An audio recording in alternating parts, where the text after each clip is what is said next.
Hujan lagi? Seriuslah, kasut baru aku ni weh. Kalau tahu hujan, aku tak keluar langsung tadi. Habis basah semua. Kak, nak tisu? Tak apalah dik, akak pun tengah nak cepat. Kak, cuma RM1 je. RM1? Aku ada banyak duit lah. Tapi sebabkan hujan ni lah aku malas nak bagi. Budak tu pun satu. Hujan-hujan pun nak jual tisu lagi. Nanti sakit baru tahu.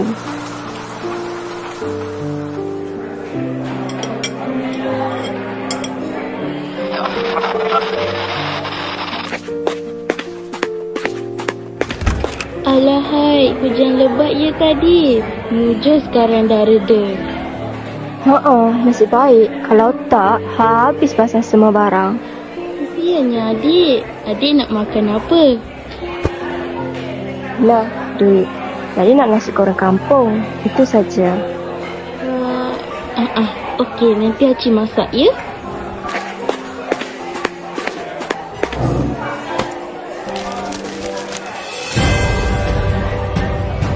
Kanak-kanak di Gaza kini kehilangan tempat tinggal selepas serangan bom semalam.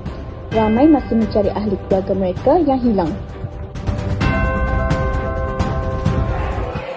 Ayo.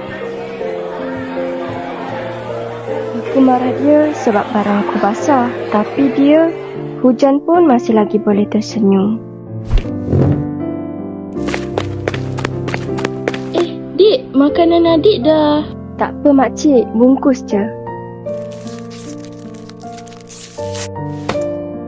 Ambil payung ni dik, dekat luar masih hujan tu. Terima kasih banyak Acik.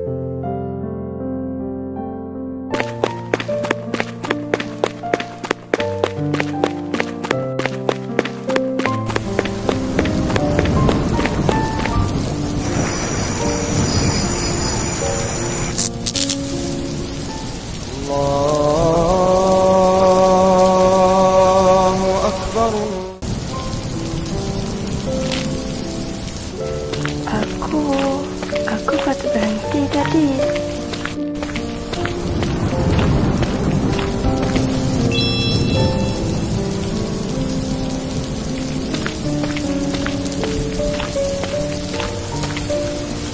Hei, akhirnya jumpa juga.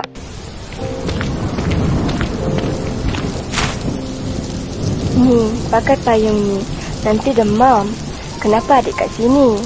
Saya cari tempat berteduh, Kak. Nah, akak terjumpa tadi. Mesti adik tercicir tadi.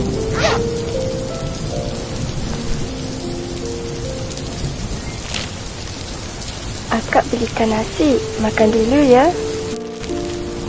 Baiknya, Kak. Terima kasih.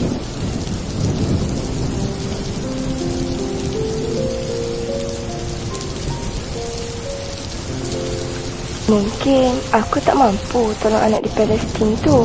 Tapi sekurang-kurangnya aku boleh mula dengan jadi manusia yang lebih peduli.